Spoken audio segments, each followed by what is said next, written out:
আসসালামু আলাইকুম, back to my channel Rupsina কিচেনে আপনাদের সবাইকে স্বাগতম। রোজ রোজ তেল মশলার খাবার না খেয়ে একবার এই স্বাস্থ্যকর খাবারটা বানিয়ে দেখতে পারেন। এটা খেতে কিন্তু দারুণ মজার। চলুন তাহলে রেসিপিটা দেখে নেওয়া যাক। প্রথমে একটা বাটিতে নিয়ে নিচ্ছি 1 কাপ আটা। আপনারা চাইলে আটার পরিবর্তে ময়দাও নিতে পারবেন। দিয়ে দিচ্ছি স্বাদ মতো লবণ, দিয়ে দিচ্ছি 1/4 চা চামচ জিরা। এবার আমি সবকিছু ভালোভাবে মিশিয়ে নেব। মেশানো হয়ে গিয়েছে। এখন অল্প অল্প পানি দিয়ে একটা ডো তৈরি করে নেব। পানিটা একবারে দেওয়া যাবে না, অল্প অল্প দিতে হবে আর মেশাতে হবে। আমি এখানে নরমাল পানি নিয়েছি। নরমালি রুটি পরোটার জন্য আমরা যেরকম ডো তৈরি করে থাকি তার থেকে সফট একটা ডো তৈরি করতে হবে। আমি এরকম সফট করে একটা ডো তৈরি করে নিয়েছি। এবার আমি ডাকটা দিয়ে রেখে 10 মিনিটের জন্য রেস্টে রেখে দেব। চুলায় একটি প্যান বসিয়ে দিয়ে দিচ্ছি 2 টেবিল চামচ রান্না করা রেগুলার তেল। দিয়ে দিচ্ছি 1 চা চামচ পাঁচফোড়ন, দিচ্ছি 1 চা চামচ আদা কুচি, দিয়ে দিচ্ছি 3-4টার মতো কাঁচামরিচ কুচি। এখন এগুলিকে একটু নেড়েচেড়ে হালকা ভেজে নেব, তবে খেয়াল রাখতে হবে এগুলো যেন পুড়ে না যায়। এখন এর মধ্যে দিয়ে দিচ্ছি মিডিয়াম সাইজের 2টো পেঁয়াজ কুচি, দিচ্ছি 1/4 কাপ বরবটি কুচি।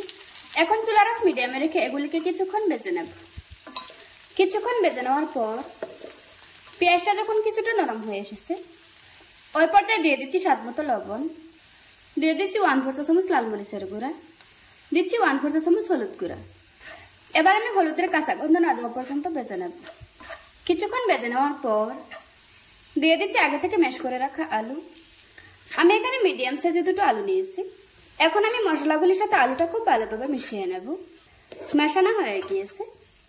এখন আমি এভাবে করে 2 মিনিট ভেজে নেব। 2 মিনিট ভেজে নেওয়ার পর দিয়ে দিচ্ছি কিছু ধনেপাতা কুচি। এখন একটু নেড়েচেড়ে চুলা থেকে নামিয়ে নেব। আমাদের আলুর পুরটা রান্না করা হয়ে গিয়েছে। ফিরে এলাম 10 মিনিট পর। এবার আমি লেচি কেটে নেব। লেচি কেটে নেওয়া হয়ে গিয়েছে।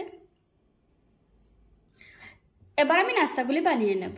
প্রথমে একটা লেচি নিয়ে নিচ্ছি, তারপর হাত দিয়ে চেপে চেপে একটু বড় করে নিচ্ছি। এখন আমি লেচির উপরে দিয়ে দিচ্ছি কিছু কালো জিরা, তারপর উপরে দিয়ে দিচ্ছি কিছু ধনেপাতা কুচি। এখন উপরে সামান্য একটু আটা ছড়িয়ে দিচ্ছি।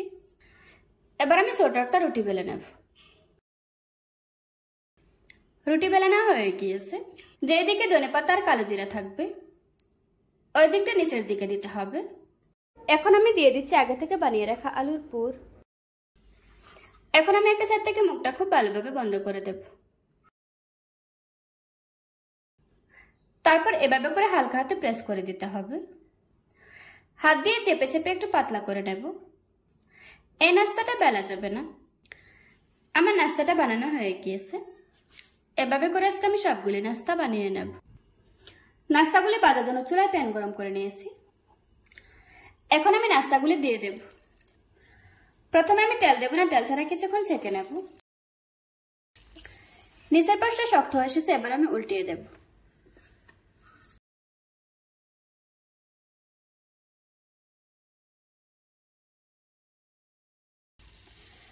এপাশ ওপাশ করে কিছুক্ষণ ছেঁকে নেওয়ার পর এখন উপরে দিয়ে দিচ্ছি 2 টেবিল চামচের মতো তেল। চুলার আঁচ লো টু মিডিয়াম হিটে রেখে নাস্তাগুলিকে উল্টিয়ে পাল্টিয়ে খুব ভালোভাবে ভেজে নেব। আমি এখানে সামান্য একটু তেল দিয়েছি। আপনারা আসলে তেল ছাড়া শুধুমাত্র সেকেও খেতে পারবেন। এখন আমি এগুলিকে এভাবে করে চেপে চেপে খুব ভালোভাবে ভেজে নেব। কিছুক্ষণ ভেজে নেওয়ার পর এখন খুব সুন্দর একটা কালার এসেছে। আমার নাস্তাগুলি ভাজা হয়ে গিয়েছে। এখন আমি তেল জড়িয়ে একটা প্লেটে তুলে নেব। দেখুন বন্ধুরা, আমার নাস্তাগুলি বানানো হয়ে গিয়েছে। একটা ভেঙে আপনাদের সাথে শেয়ার করছি।